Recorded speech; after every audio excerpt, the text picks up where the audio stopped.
Good evening, everyone, and welcome to this event brought to you by Music in the Round, a Sheffield-based organization, which has been in existence since 1984 with the Lindsay Quartet, which set it up. It's focused on chamber music, and although a lot of the events are run in Sheffield, we also have productions outside of Sheffield, elsewhere in Yorkshire and in the UK. My name is Stella Mascarenas-Keys. I'm a trustee of Music in the Round, and I've been a trustee for the last 3 years. And it's my pleasure to be hosting this event with you today with Tom McKinney. Some of you might know of him on Radio 3. He presents classical music on Radio 3. He's an accomplished classical musician and is the program manager for Music in the Round. Now, I'm not a musician. I'm a social scientist. But Tom is a musician, so we're combining our respective knowledge to bring you this production today. And Music in the Round, as I said, has been in existence in Sheffield since 1984. And it has a number of programs that it runs all year round, but its major event is the Sheffield Festival of Chamber Music, which is run every year and was run again this year. And you will have a chance to hear some of the music that was performed at the festival in May this year. It is also an organization that's funded by the Arts Council, and it works with a number of artists that come from elsewhere in the UK to work with us in Sheffield. Well-known names, famous people, but we also have some people who work in residence. We also have our own ensemble of 11 musicians, I think, and various numbers of them play at different events. And today, when we have the music interlude, you'll have an opportunity to listen to the music played by them. So we will showcase the music of Ensemble 360. Now, what's the event all about? Just to give an idea of what this will cover. So I'm going to start off with just setting the scene, exploring race in the context of classical music. We will then have a short interlude of music for about 10 minutes or so, played by Ensemble 360, which was a recording of the work of Samuel Coleridge Taylor, a very well-known Black composer whose music we shall play today. After we've had that music interlude, we're going to have some discussion about the work that Music in the Round has been undertaking for a number of years in trying to bring to the fore the work of Black and ethnically diverse musicians and their repertoire, incorporating it into the work that we do. We'll also have a chance to have a conversation with a scheme that the project has set up called the Bridge Program. And I'm delighted we have today two of the people who are involved in that scheme, Elliot Bailey and Ray. And we'll have a chance to talk to them about the experiences. Somebody's knocked on my door, but I'm going to forget about that now. And when we finish talking to them, we'll play again another interlude of music by Samuel Coleridge Taylor. And then to round off, I'll have a conversation with Jo Towler, who is the chief executive of Music in the Round, to talk to her about what she plans, what the plans are for Music in the Round in the future, as well as existing activity. So to start off with, I hope you will enjoy this event. We're going to have chat, we're going to have presentation, and we're going to have music. So it's not all chat, music as well. So to start off with, what are the issues to do with race and classical music? Now, I should say that when we talk about classical music, there are many different traditions of classical music. Some of you are aware of Indian classical music. There are lots of different traditions. We are focusing, however, on classical music in the West and exploring the issues around that in terms of what's known as the white racial framing of classical music. Now, there are multiple issues to deal with this. We can't talk about all of them, but my plan is to just highlight a few of the issues. Now, I should also say that you do have an opportunity to put questions in the chat. Any question that you'd like us to address, we'd be happy to consider. And my colleague Edward, who works on Music in the Round, will be moderating the questions and fielding them to us during the day, during the evening rather. And there'll also be an opportunity at the end for you to ask some more questions. So please feel free to participate and ask questions on a diversity of issues that we are covering. And we really will enjoy having your participation in the event. So let me start off with talking about some of the issues to do with the marginalization or the underrepresentation of Black and ethnically diverse musicians. I should say our focus in this event is more on Black musicians, although we will be covering other musicians as well, but the focus is on Black musicians. Now, what are some of the issues around this? And as I say, we can't talk about all of them. Now, first of all, let's look at demographics. Now, we know Britain is a multiracial society. The last census in 2011, the statistics for England and Wales show that 14% were from Black and ethnically diverse communities. Now, I should say there is an issue about the terminology we use. As you know, there's lots of different terms used. We talk about people of color, we talk about Black, we talk about BAME. There's lots of different terms.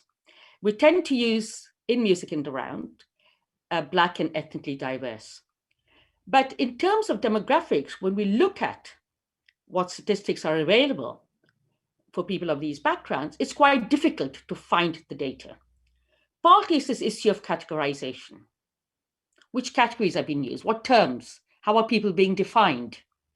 And often, because different surveys collect data on using different terminology, it's quite difficult to actually aggregate the data and make some sense out of it. Nevertheless, we do get a picture from the data that gives us some idea of what's going on. And we hope that when a new survey that's being launched at the moment, that is looking at Black lives in music, that is looking at a variety of characteristics, not just statistics, but a variety of characteristics about their life and the engagement in the music scene, there'll be more data available.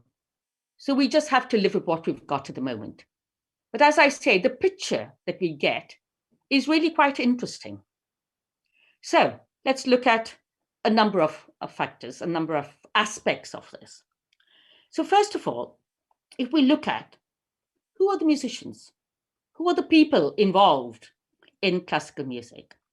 Now, some of you are probably aware that classical music is normally played by orchestras. There's a very large number of instruments. You have string instruments like the violin, the cello. You've got brass instruments like the trumpet. You've got percussion instruments like the piano. I'm sure I've forgotten some of the others. A range of instruments. And if you listen to orchestras, you'll see a full range of instruments being played. In the chamber music, which we tend to focus on, it's a smaller range of instruments that are used. And as I said, it's around 11 musicians, give or take a few, involved in performances. So classical music is normally then expressed through orchestras, through chamber music and small groups of people and soloists. When we look at the representation of Black and minority ethnic or ethnically diverse people, we find that they're very much underrepresented amongst the musicians. The musicians are predominantly white.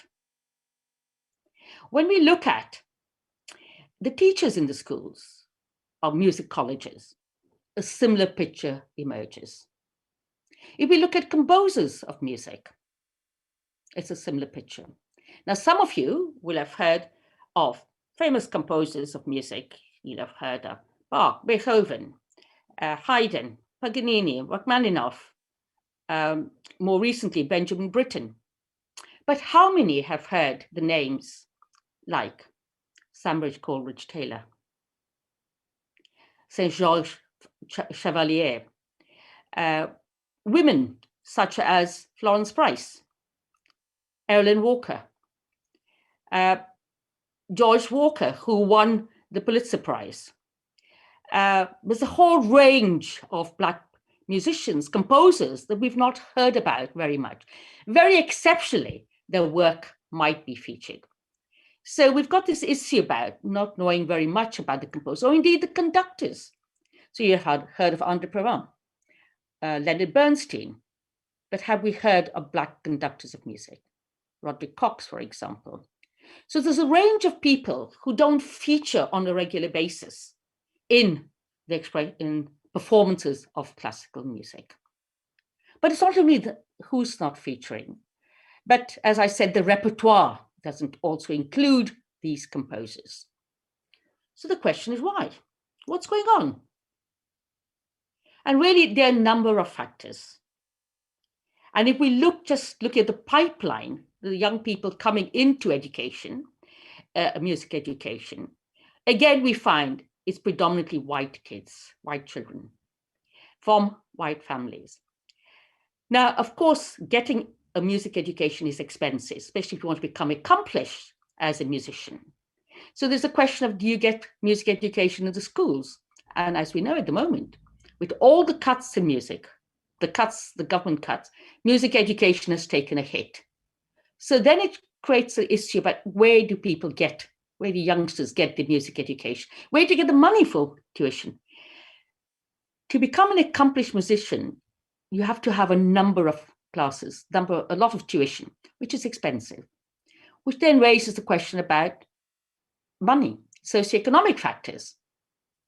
As we know, a majority of Black and ethnically diverse people are overrepresented in low socioeconomic classes.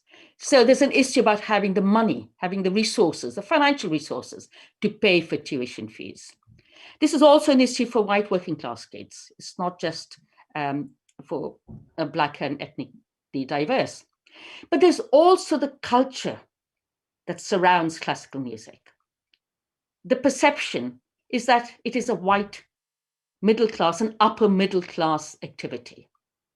So if people of working class background and Black and ethnically diverse backgrounds don't see themselves represented, either as musicians or as conductors or as directors or in the compositions that are played, the repertoire, do they feel that they're not part of the scene? It's part of the wider issue of access to music. Who actually goes and listens to classical music? Who goes to concerts? The statistics show it's increasingly people who come from a white middle class and upper middle class background. So you can see already there's this issue about the culture of the music scene, classical music scene. Is it accessible to everyone? Can everyone who's got an interest, who has a talent, can they progress and achieve their ambitions? Or is it really the province of a limited elite? So that is another issue.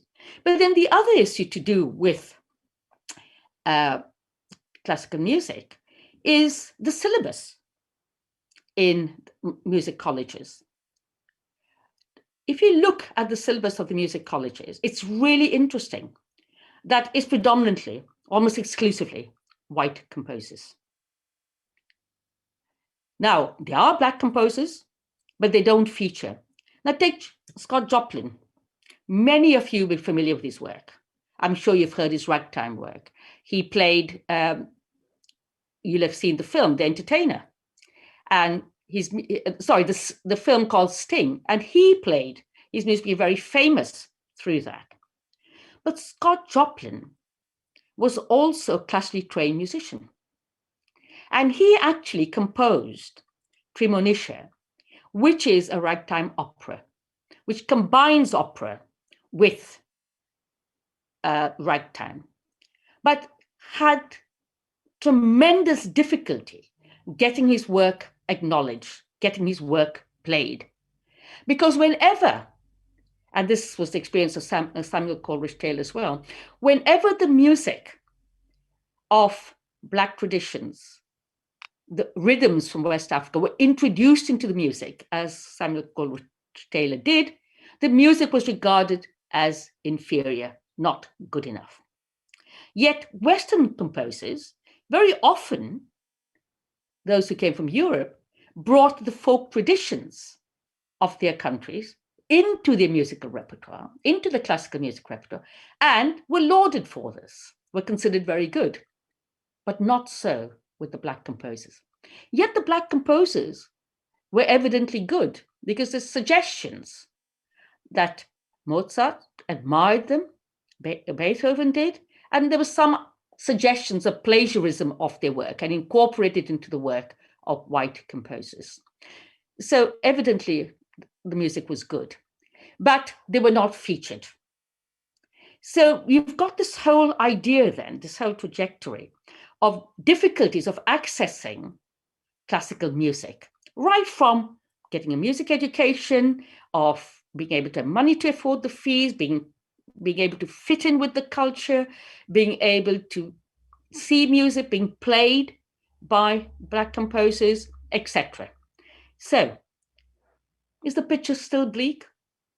Well, luckily not. Things have been changing, and more evidently in this century. So, in 202, the Queen's Jubilee, during the celebrations, a Black music composer, a female, which is again interesting because not many women tend to get featured, generally speaking, irrespective of their ethnic background, tend to get featured or indeed have senior positions as conductors, as composers in the repertoire that's generally played. You might have exceptions. So Shirley Thompson, a professor, now made a dame, composed music that was played during the Queen's Jubilee celebrations. And interestingly enough, this music was also used by Daniel Boyle when he had the introductory ceremony for the Olympics. Her music featured in that. She inspired that whole tableau that opened the Olympic Games. So we had that music being played.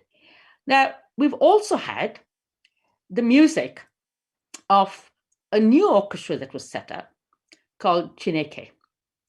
Now, what's very interesting, this is the first majority Black and ethnically diverse orchestra set up by Chichi Nkonde. I hope I've pronounced the name correctly. She herself is of mixed heritage, Irish Black heritage. And she set up the first orchestra that had the majority in the orchestra who were from Black and ethnically diverse backgrounds. And what she's also done in championing diversity, as a very accomplished musician herself, she has also ensured that the repertoire that is played by her orchestra, by this orchestra, features Black composers. So the work of Florence Price, the work of Samuel Coleridge Taylor, the work of George Walker. As I mentioned, he won the Pulitzer Prize in 1996 for music. And she featured his work just a year before he died. He died at the age of 96. And she featured his work, George Walker's work, in the repertoire. And she actually hoped that he would come and be at the Albert Hall at the proms to talk about his work, but he wasn't able to. He was able to join by Skype. He was too ill. And it was his dream, he said, to have his work performed and recognized by the classical music establishment.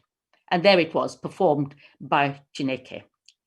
Now, one of the people you've probably come across who actually has been involved with Chineke as well, who also have a youth orchestra, who've got mentoring programs, trying to establish the careers of young people, where, you know, networks are really important in this kind of thing. It's not always a case of recruitment through auditions. One of the people that you've probably come across, because you'll all have watched the royal wedding of Prince Harry and Meghan Markle, and you will have seen Sheku Kenna Mason play at St. George's Chapel in Windsor Castle. Now, Sheku comes from a family of 7 musicians, and he won, at the age of 17, the Young Musician of the Year award, the first Black musician to have done so. And it's the whole family, a great group of musicians, all 7 of them, all play classical music. and really interestingly, have recently produced a record, Redemption song, Bob Marley's song, but a classical arrangement. And you'll be able to see it. It's on YouTube. And it's a fascinating to see classical musicians playing and incorporating the work, which has got its roots in a different tradition of music. Now, before we start the next, our first piece of music, just very briefly to talk about the composer, just in terms of his background, and then Tom will introduce the music to you from a music perspective. So Samuel Coleridge Taylor was born in 1875, died at a very young age of 1912, but he was born in London, in Croydon, to a white mother, and his father was a doctor and came from Sierra Leone. He was the illegitimate child of this couple. But he was brought up by his mother. His father went back to Africa. He was brought up by his mother in a musical family background. And he learned music at a young age. He joined the Royal Academy at the age of 15, and he started composing music at a very young age. And we're going to play a piece of work that Samuel Coleridge Taylor composed called Nonnet, which featured this year in the Sheffield Chamber Music Festival in May this year. He was in the opening concert and also in the end. I'll ask Tom now to please introduce Samuel Coleridge Taylor's work from a music perspective. Thank you, Stella. Good evening, everyone. Stella's covered biographical detail of Coleridge Taylor. I suppose the really interesting thing is the period of history he lived in, kind of those very final years of Victorian England. He was 18, 19 when he wrote the piece you're about to hear. This is the Nonnet. He was still a student, studying in London at the Royal College of Music. And his teacher was a figure who was really the giant of late Victorian music, which was Charles Villiers Stanford. So Coleridge Taylor's music was grounded in the English fashionable style of the time. So if you think of late Victorian England, the sound, we're talking Elgar, we're talking Gilbert and Sullivan. That was the world that Coleridge Taylor was writing music in. And his two main influences as a composer were the two big European composers of the time, which was Brahms and Dvorak. And that's really what his early music sounded like. It's not a really progressive style of music that he wrote at this point in his life. There's no sense of his heritage. You can't trace what he's writing at this time back to his father coming from Sierra Leone. That's something that happened later in his life. I mean, he died at the age of 37, but by the time of the end of his life, which we can cover later if you like, Stella, his music had changed dramatically. But at this point, he's writing very much like Brahms, Dvorak. But regardless of the fact that it's not particularly individual, it is exceptional music. I mean, this is a talent that was completely off the scale. To write a nonette, it's for 9 musicians. It's in a way more difficult than writing something for orchestra, because in an orchestra, the whole group of musicians sort of move as one homogeneous unit. They are one body of sound in many ways. You have soloists, but as a rule, the orchestra moves as one. Whereas in a nonette, this is about giving equal opportunities to 9 players. How you juggle the musical material, how you pass those melodies, how you give people opportunities to shine and then come back into the background is incredibly difficult thing to do. To do that at the age of 18, 19, as I said, that is a talent that was off the scale. So the nonette, it's in 4 movements, 4 different parts, and we're going to hear the first 2 to start with. We'll hear the second 2 at the end. We're going to hear in 2 segments of 10 minutes. The very opening of the piece is very fast, energetic, and then we move into something much more reflective, some incredibly beautiful melodies in this. So the video you're about to watch now, it's musicians of Ensemble 360 performing in Sheffield at the Crucible Studio Theatre back in May. So let's hear this first part of the Nonette by Samuel Coleridge Taylor.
So that was the first part of Samuel Coleridge-Taylor's Nonet, performed by Ensemble 360. We're going to hear the rest of that piece of music near the end of this discussion tonight. So I said that was a very early piece, written when he was still in his late teens, still a student. He actually made his biggest mark in 1900 when he wrote a huge work for orchestra and choir called The Song of Hiawatha, based on Longridge's poem, which was, it's hard to conceive the success in terms of today. When classical music gets performed today, it tends to get one premiere performance and is never played again. With this, it became one of the most frequently performed pieces of music in the country. It even outdid things like Handel's Messiah. It became so immensely popular. But the problem was Coleridge-Taylor died too young. You know, he died when he was only 37. But it was really interesting to see where his music was going, because he started to embrace parts of his father's heritage. So you start to see he starts to write African dances. His music starts to become much more interesting than just that kind of late Victoriana that he was trained in. Where his music would have gone is anyone's guess, but he could have been one of the most progressive and interesting composers this country had produced if he hadn't died so young. An immense tragedy. So how did we at Music in the Round come to program his music? Well, it's a local thing, actually. Music in the Round is a local organisation. It's based in Sheffield. We have close contacts in South Yorkshire. And then looking for people to work with, we came across a woman called Dr. Catherine Carr, who lives and works in Sheffield. And we were amazed to discover that right under our noses, we had basically the expert on Coleridge-Taylor living in our city. She was the first person to write a PhD thesis on his music. So we thought this is the ideal person to help us introduce his music into our programming. So we developed a program with Catherine that involved working with school children. We went into the schools, introduced them to Coleridge-Taylor, got them to listen to his music, and got them to write responses to hearing parts of Hiawatha. And then we started to put his own music into Coleridge-Taylor's music into our evening concerts. So like you've just seen, that was in one of our evening concerts. This is something I want to state very clearly, actually. It's really important for us at Music in the Round. And I mean, I am white. And Stella, as you said in your introduction, the classical music industry is very white. So at Music in the Round, we call on experts for guidance and to help us how we should appropriately diversify what we do. Those experts are people like Catherine Carr, and also people who've devoted their careers to making classical music more diverse, more inclusive. You mentioned earlier Stella Chichi Nwanaku, who Ray and Elliot, who we'll be talking to in a second, have both know Chichi very well. Again, an industry leader, someone we wanted to consult on as to how to do these things properly. So in 2018, based on some quite alarming statistics that you touched on earlier, Stella, just about how little diversity and inclusivity there is in classical music, we wanted to see what we could do at Music in the Round to actually address it head on in a way that capitalizes on our resources and the best way we can do that. So after consulting with this vast pool of industry leaders and expertise, that led us to forming the first string quartet in the country, made up of 4 young black string players, 2 violinists, Ray and Ken, Jesse the viola player, and Elliot, cellist. They became our bridge quartet. It was actually a scheme that started back in 2015, Bridge. The idea is that it's a bridge between being students and professionals, equipping young musicians with the skills, not only as performing musicians, but in terms of sort of embracing what it means to be a professional musician. And with us now, I'm very happy to say we have 2 of those bridge musicians, Ray Harvey and Elliot Bailey. Hopefully they're going to flash up on our screens now. Yes, and Stella's back as well. Yep. So Ray and Elliot, and I know Stella's particularly interested in this because I actually know about your background, but I'm not sure Stella does. So I know Stella's very interested. Ray, maybe you could tell us first how you actually got into classical music. How did you get to music college? How did you get to what you're doing now? Ray, are you muted? Yes, she is. You're frozen. She's frozen. Okay, let's move to Elliot. Oh, no. Elliot, same question. How did you get to? Because you're from Sheffield. How did you get from Sheffield to London to the Royal Academy of Music? How did that happen? So basically, it was a transition through the Sheffield Music Academy, and I had my cello lessons with an incredible teacher called Julia Bradshaw, and I got to work with an amazing violinist who was the director of the Sheffield Music Academy, Martin Cropper. And with the Sheffield Music Academy and the City of Sheffield Youth Orchestra, I feel like it gave me a really, really incredible base foundation for ensemble playing, for orchestral and chamber music, kind of developing my technique to a really high level and putting me on the radar for places like these incredible international music colleges. And so I started with my undergraduate at the Royal Northern College of Music, which is where I met Ray. And then I went on and I've just finished my master's at the Royal Academy of Music now. But can I just ask, Elliot, just before, that was when you were 16, 18. What about, as a youngster growing up? I mean, you were growing up in Rotherham, and I think you're mixed heritage background. Your mother is English, white mother from Chesterfield, and father from Jamaica, and you were brought up in Rotherham and went to a state school. So how much exposure did you have as a child to classical music? Did your parents play it? Did you learn it in school, your friends, the community? What was that like for you as a child growing up?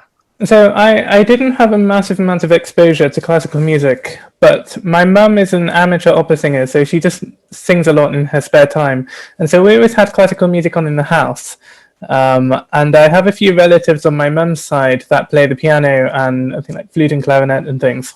And so my mum had always wanted me to be able to play. And I think even if it wasn't for a career, I think she was also under the impression that it's good for your education. And generally people tend to do well in school when they're doing a lot of extracurricular activities. And so she got me started on piano by finding me a teacher when I was 7 years old. And when I was 8, the local music service came in and they were offering lessons on like the cello and violin and flute and clarinet and trumpet and trombone. And I had a vague idea of what a cello was. And my understanding was at that age, because it's larger, it must be cooler. And so I thought, I'll go with that. And so it kind of happened a bit randomly. We had a few classical music things in school a few years before that. Not very much, but I think generally all of this kind of festered in my mind and caused me to put my hand up that day to say, that's something that I'm interested in doing. And what about your friends and relatives? Were they also involved in classical music, or is it very much more of an individual thing for you and your mum? It's more of an individual thing. They were relatives that, especially at the time, I didn't see very often. I think they were around 8 years older than me. I'm quite young compared to the rest of my kind of largish family. And so, I didn't see them that much at the time. And so I didn't grow up playing classical music with them. But I was involved in the first junior orchestra when I was 8. And so I got the chance to make new friends and explore music with people that also had the same interest. Right. But similar background to you, how the orchestras you involved in, the Saturday classes, all that kind of thing? Orchestras that are other people from the local music service, basically, which is where I started. So it was just other school kids my age. I think it was something like 8 to 12 or something. And I kind of just grew up that way. Yeah. Okay. Well, what about Ray? Is she back with us? Yes. Hi. Hi. Hello, Ray. Nice to have you with us. Ray, it's interesting about your background as well, because your mother is Indian and your father's from Trinidad. So you've got this mixed heritage background, and you've grown up in Hereford. So how do you get involved in classical music? Well, again, like my family wasn't professionally involved in classical music to any degree. My dad plays the flute mainly just for personal enjoyment at home. He's a teacher and he works in education. He does have a lot of ideas to do with music and philosophy and things like that, but it definitely wasn't a part of the classical world. Like we didn't have that network, we didn't have that history of being involved with it. I actually grew up until I was 11. I lived in Skelmersdale in the northwest. I'm hoping that you can still hear me as it's frozen again. Yes, we can. Ray. Just gonna check. I think you're okay. I think we can hear you. I think Ray might have lost us. Oh, right. Oh, well, we'll come back to Ray then in a minute. We'll go back and just ask Elliot. Elliot, what are you doing at the moment? You're finishing your masters, I think you've told me. But are you rehearsing for any concerts, or what kind of stuff are you doing? Yeah, so at the moment, my master's is completely finished now. I'm reaching the end of my final year. I finished my final recital, which is my last assessment. And now I'm focusing all of my attention on my string quartet. And we have 4 concerts coming up this week. So I've spent the entire day rehearsing, and I've been doing the same actually for the last week. It's something that we're really looking forward to. We have a concert that starts tomorrow at the University of London on the Goldsmith campus. And then we have a lunchtime concert at the Royal Academy of Music, which is some George Walker and some Schumann. On Friday, we have another lunchtime concert, which is for a composer in residence project with somebody called Eleanor Alberger, which is a Jamaican composer. And then, we're playing a piece for string quartet and horn called The Shining Gates of Morpheus, which will actually be live streamed on the Academy YouTube channel. And then on Saturday, we have something in Barnes. On Sunday, we have something in Barnes as well, which should be a little bit easier. So yeah, it's been very busy recently, but it's been nice. I enjoy doing it. Yeah. And you've also played in the Chineke Orchestra, have you? Yes. Youth Orchestra. So tell us a little bit about that, because I know Ray's had experience as well, but we might have lost her. Tell us a bit more about. Oh, she's back. Anyway, tell us about what you've been doing in the orchestra as well. So basically, I joined Chineke in the summer of 2017. Anyone can hear me. Yeah, we can hear you now. Yeah. I joined the Chineke Orchestra in the summer of 2017, and it was my first concert with them was actually their very first BBC prom in the Royal Albert Hall, and that was quite a surprise. And I think one of the cellists had been taken ill, and as one of my good friends in the orchestra has recommended me, and I got the call from Chi-Chi, and I said, yeah, of course, like I'm free. When does the first rehearsal start? And she said, oh, it's 6 p.m. this afternoon. And so I kind of dropped everything, packed my case, got immediately down to the train station and got the train to London. And yeah, it was just a really fun experience. And I've been doing all of their major orchestra projects since, which has been incredible. And including a lot of their chamber music and outreach things as well. Right. Okay, so Ray, now that you're back with us, maybe just a couple of questions. We'll go to Tom, who'll ask you about your experience with the Bridge program. So, Ray, you've also been involved in playing in the Chineke Orchestra. Can you give us some idea about how you found playing in that, and whether you've played to different types of audiences, diverse audiences, or mainly white audiences? Yes, absolutely. Can I just check if people can hear me now? We can hear you perfectly. Thanks, Ray. I'm going to keep my video off to see if that helps. So performing with Chineke, as I mentioned in an earlier conversation with Stella, it is definitely like the first experience I've had of performing with at least other black and ethnically diverse musicians, because pretty much the whole way through my kind of childhood education and even largely through music college, it was very much, it was a white classical music kind of circles that I was moving in. So performing with Chineke for me personally has just been a really, important experience. And then we had one particular concert when we were doing a UK tour, and we performed in Birmingham Symphony Hall. Again, I'm just going to check as my screen is frozen. But we can hear you. We've still got you. Yeah.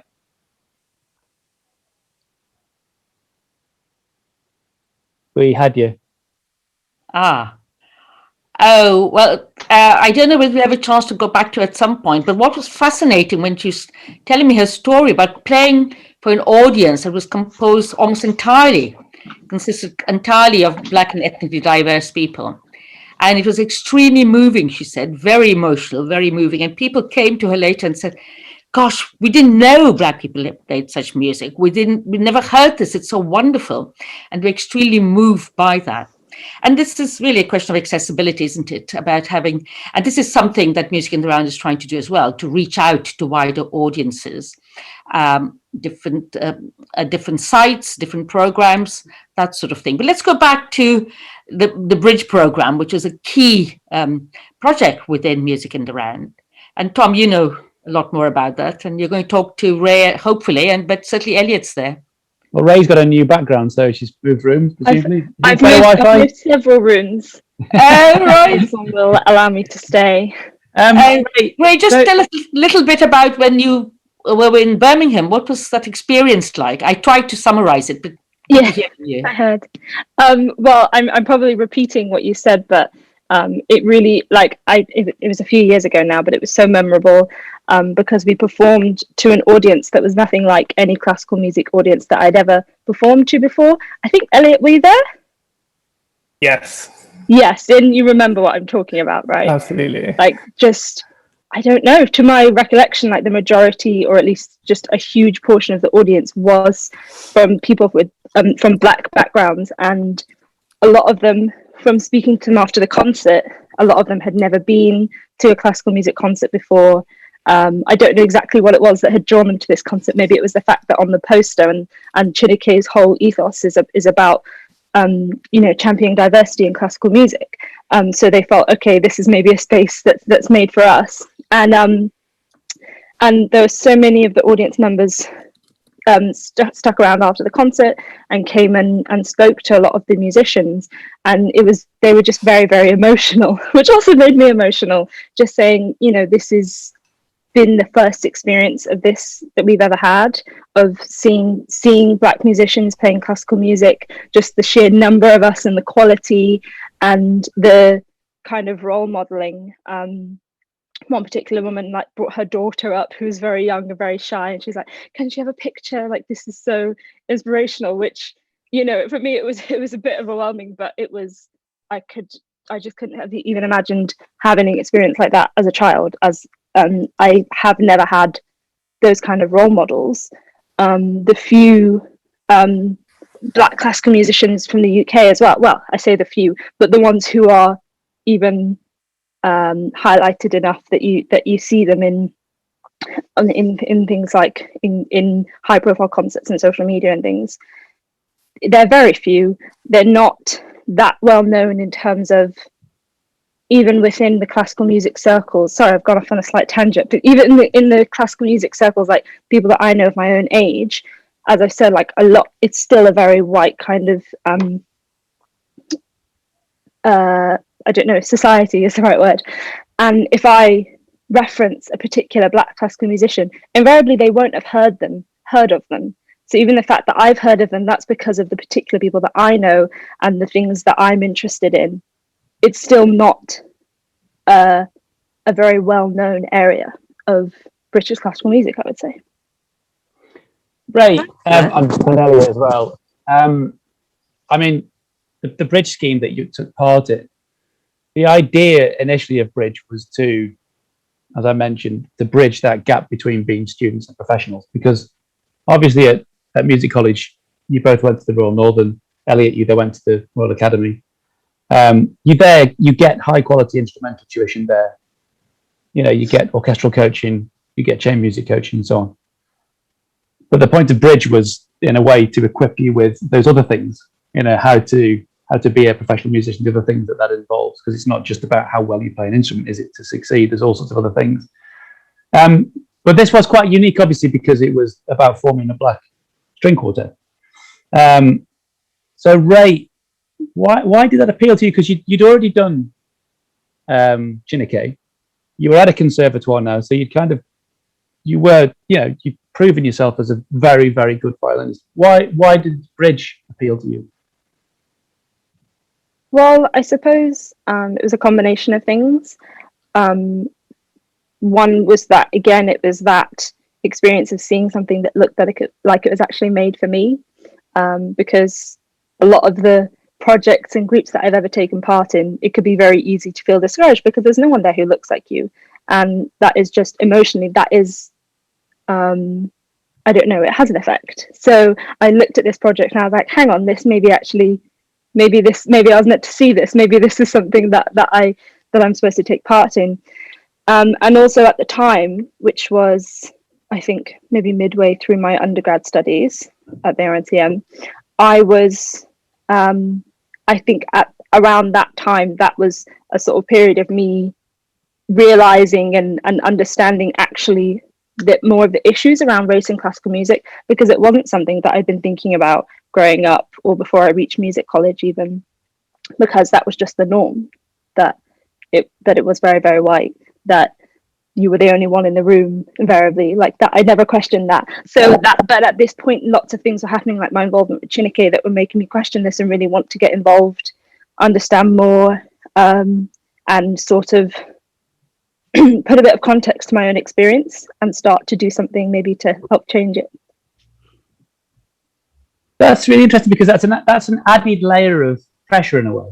Because, you know, when I went to the Royal Northern College of Music, and all I thought about was playing my instrument and getting a degree, to have a kind of extra layer of almost having to, I guess, think about yourself becoming a role model almost. That definitely. You are. Is that fair? I mean, to have that extra layer of pressure, do you want that? Or is it challenge? Do you embrace the challenge? I don't know if I question if it's fair. I think it just is a fact of being a Black person at a music college at this certain time. You know, like this, I think it's a very common experience for the few other Black people that I do know at music colleges, that often they will be a lot of the people who are asked to have photographs taken to use in the college, like brochures, and put on pictures of walls. I was in so much of the college kind of advertising. I remember you're up the stairs. Yeah. I remember you on each step going up to the new building, the RNCM. It was your face staggered going up the stairs. I remember that. Yeah. And that's just a fact of it. So I think all of the things like that. It's a very good photo, to be fair. So thank you. Elliot, did you have a similar experience to Ray? Did you think of music college in the same way? Yeah, pretty much. I think the thing that I find the most interesting about having this role model thing of being a Black person in classical music is the fact that I never had these kind of struggles growing up. And I was saying to Stella earlier, actually, that where I grew up was predominantly white, and with all the youth orchestras and things that I was involved in was predominantly white, including in the Sheffield Music Academy. And because I suppose I've got the English influence from my mother, and my upbringing was completely British, and I'd been involved in classical music from an early age, I never had these feelings of feeling as if classical music wasn't something that I could be good at, or ever had a reason to believe that it was something that was not meant for me. And so when I went to music college, I actually just didn't notice at all until I met one of my good friends, Abel, who is a cellist. And he was several years older than me at the RNCM. And I thought, oh, it's so incredible to see another Black person playing classical music. And that's when it dawned on me that actually I was that person, and I didn't know any other Black classical musicians.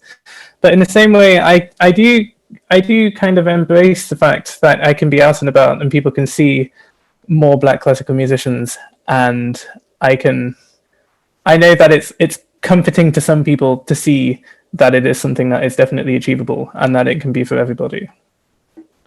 So looking at where you both are now, are you right? You're not a student anymore, Elliot, is that right? You've now graduated as well. Still a student for the next 4 weeks. In theory, a student, but you finished because you did your final recital. So yeah. I mean, looking at where you both are now, Ray, you've been out of college for 2 years, is that right? A couple of years, is it now? Yes. Yeah. I mean, you're both professional musicians effectively now. How do you feel about that? I mean, do you feel there's something positive in the air? Is change going in the right direction? Basically, is classical music fit for purpose right now, do you think? What do you think, Ray? I'm sorry, I'm interested by the phrase fit for purpose. I don't quite know what you meant by that. Well, because the thing is, I mean, if you were to say that the point of anything creative, anything artistic, is that it has to reflect the world in which you live. You know, you really can't say, can you, that up until very recently, classical music was reflecting the world we live in. Can you? It's just cannot say that. It doesn't speak to so many people, does it? Well, not only from black and ethnically diverse backgrounds, but from different economic backgrounds as well. But that's far too big a subject to cover tonight. But it wasn't fit for purpose, was it? Because it wasn't reflecting the world in which we live. Is it going the right direction now, then? I would say that there are lots of groups and individuals who are making steps in the right direction. But I would definitely hesitate to become complacent and be like, it's so much better now, because that's when things slow down and people start to question, well, how diverse does it really need to be? I think there's still so much work to be done, and there's just so much talent and hard work out there that needs to be showcased and deserves to have been showcased since as long as classical music has existed. So just as I was saying, I know because of the people that I know and I speak to, and I'm sure everyone here is interested in the same cause. We are aware of the people and of the groups like Chineke and the soloists out there and the conductors, but a lot of people still aren't outside of these circles. So I think yes, and there's still work to do. What about you, Elliot? I mean, do you feel positive, Elliot? I mean, do you feel that things are, at least the tide's going in the correct direction? Maybe. What do you think? Yeah, I think there's a long way to go, but things are moving in the right direction. And I know that there are a lot of things that are changing, particularly at the music college and the music colleges. And I think Ray and I are part of a cross-conservatoire diversity network, which is chaired by Chi, where we talk about the different ways in which the colleges are changing the curriculum and changing the programs and things. I currently co-manage the Ethnic Diversity Society at the Royal Academy of Music, and we're spending a lot of time trying to get Black composers added to the repertoire sessions, because, of course, there's a lot of influence that they had on composers such as Mozart, for example, that I think need to be added to the curriculum. Other things such as getting more diverse repertoire played in the concerts, people of color coming in to do visiting professors and conducting and things like that. And I think a lot of institutions are now making more of an effort to make this a standard thing. And many of years ago when I started Chineke, I'd heard of Samuel Coleridge Taylor, but there were so many other composers that are now really standard repertoire for me to be playing that I'd never come across if it hadn't have been for Chineke. And I think that's the case for so many people right now. But over the past year or two, I am now starting to see more and more people hearing of these composers and actually taking an interest in listening to their works. And I think the word is getting out very slowly. But I think things are beginning to change. Well, look, Ray, Elliot, as always, we've not even scratched the surface. It's impossible to, whenever we have these events, you just can't get as deep as you'd like, can you? But thank you so much for talking to us, and you've given us such an amazing insight, actually, for people who have been there, done it, know what they're actually talking about. And as I say, this idea that music in the round consults expertise, you two are going to be the kind of people that we now consult, because you are the lived experience. You can talk about this with such a level of expertise. You are these industry leaders for us now. You're the people that we will call upon, people like you, and we're so grateful that you're part of our organisation. So thank you so much, and thanks for doing this tonight as well. Thank you. Thank you very much. Thank you for having us. Yes, thank you. Well, look, we're going to end this session with Stella, again, talking to Joe Towler, Music in the Round Chief Executive. But let's have some more music, because that's ultimately what this is all about. So let's hear the end of The Net by Samuel Coleridge Taylor.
Well, welcome back, everybody. I hope you enjoyed that, the second half of Nonette. And now, just for a few minutes, I want to talk to Joe Towler, who is the Chief Executive of Music in the Round.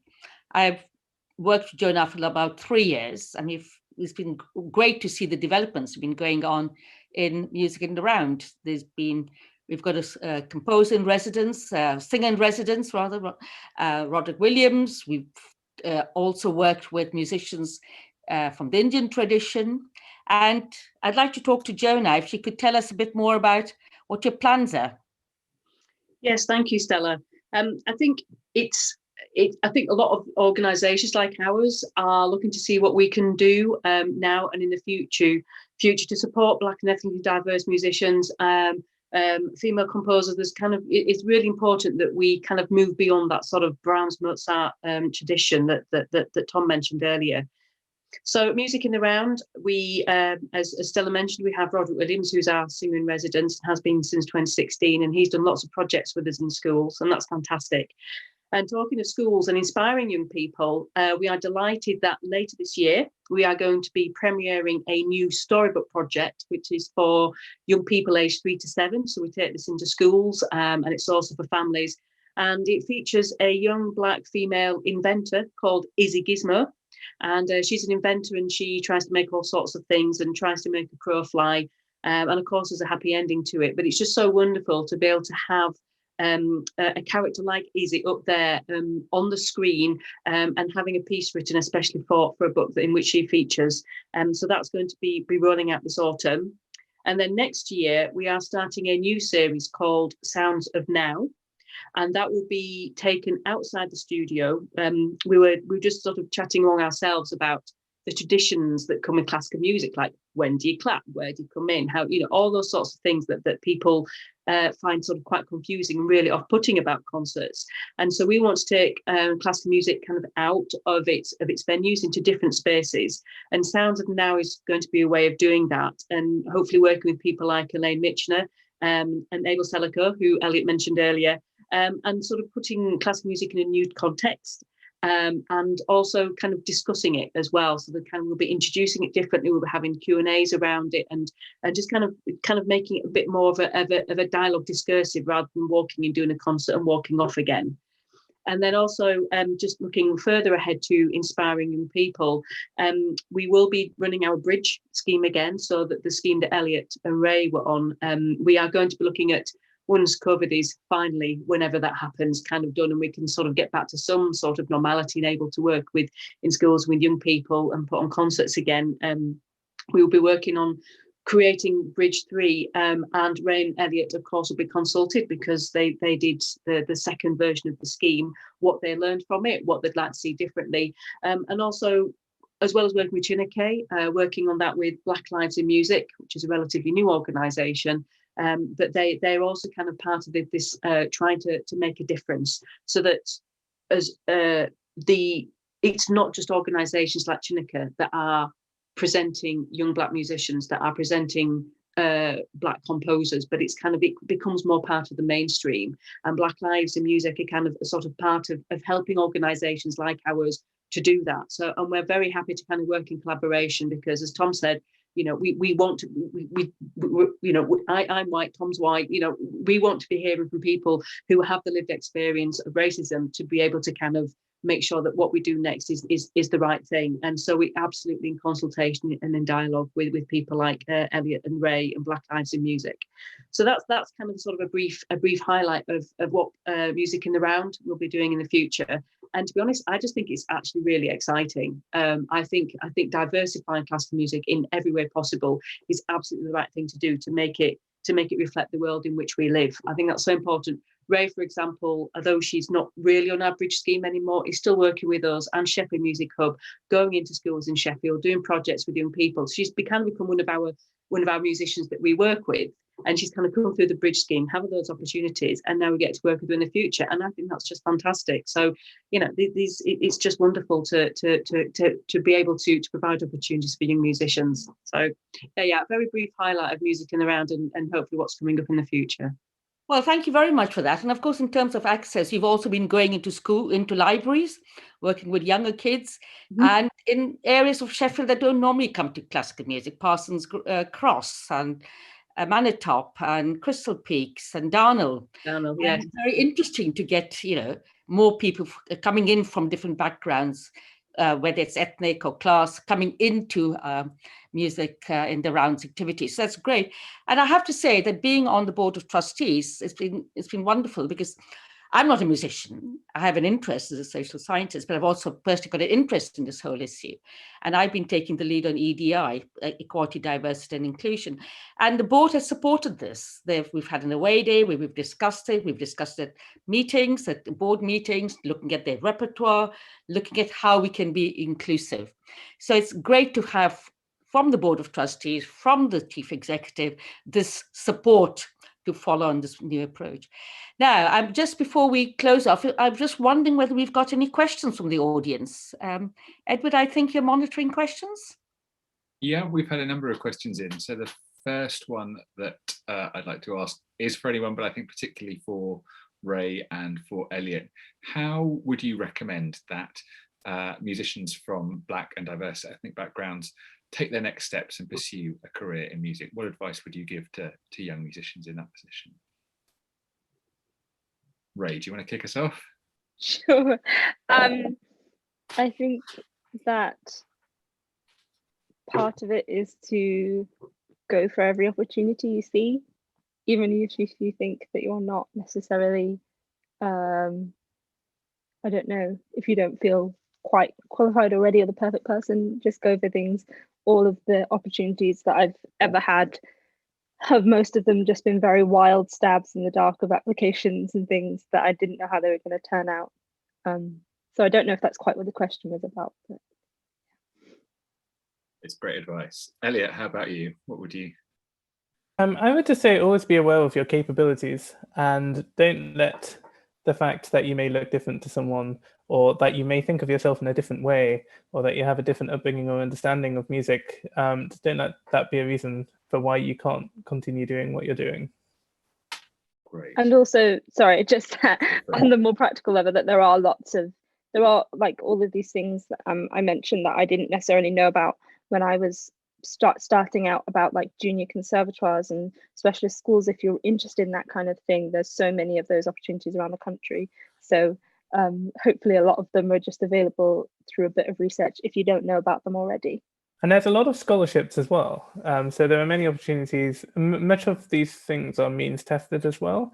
And so actually probably might not be too difficult to find a way of going there without having to pay too much. Great. And you touched on the relationship between these two sides of the coin quite a lot in the conversation so far. But another question we had in was, how can we encourage more diverse audiences to come to classical concerts or to listen to classical music? I think one of the ways that Chineke is going about it is actually really amazing, by just advertising music from composers of color on posters and things, which posting photos of the orchestra, where you can see an entire orchestra of Black classical musicians. And I think this is the thing that Gigi always talks about, actually, is the fact that at the beginning of every concert, normally you would have the orchestra is either on stage and they're just tuning, or they're just fiddling around until the conductor comes on. And essentially the conductor would be the big moment of applause and everyone would go crazy. Whereas in Chineke, actually, they like to make an impact by having the stage empty, and then you have the whole orchestra walk on at the same time. So you just hit with the shock of seeing something that you're immediately unfamiliar with. And I must say, I was also very unfamiliar with it as well. And I think it does have a big impact. So even having a photo of that on a poster, I think will change things up. Yeah, and also I guess that is partly to do with making the audiences feel welcome and a part of an experience, rather than just people who have to sit very silently and just receive what they are given. They need to relate to what's happening. They need to feel like they are wanted, and as we mentioned, not feel like all worried about clapping in the wrong place or not knowing quite when to do what or when to make noise, because ultimately I don't know how much those things matter in comparison to just having those audiences and reaching the people that deserve to hear the music that we're making. Well, there's so many more questions we could ask, but I'm aware that time's escaping us. So thank you so much for answering those. And I'm going to hand back to Stella. Yes, thank you. Yes, I hope you've enjoyed this event today, and do keep in touch with Music in the Round. The website has all our activities. You can obviously get in touch with us by email. Please come forward with suggestions. If at your community centres, your venues, you'd like Music in the Round to do a concert or come and have a chat, we're more than happy to do this. We're very keen to make partnerships across Sheffield, but wider than that as well. And of course, now's the time to thank everybody. I particularly want to thank Joe and Jane Kinsberg, who is our current temporary chair of Music in the Round, who very much supported the proposal I put forward to them. And it was a very short notice. And of course, I want to thank Sam Holland from Music Migration Matters, who was supportive of this event being put on today. And thank you also to Edward and Tom, who've been doing a lot of work behind the scenes, and of course to Ray and Elliot for joining us today, and to Tom Robbins, who's been doing the technical support behind the scenes. So thank you everybody for this evening. We've really enjoyed it, and I hope you have too. Good night and have a good evening. Bye-bye.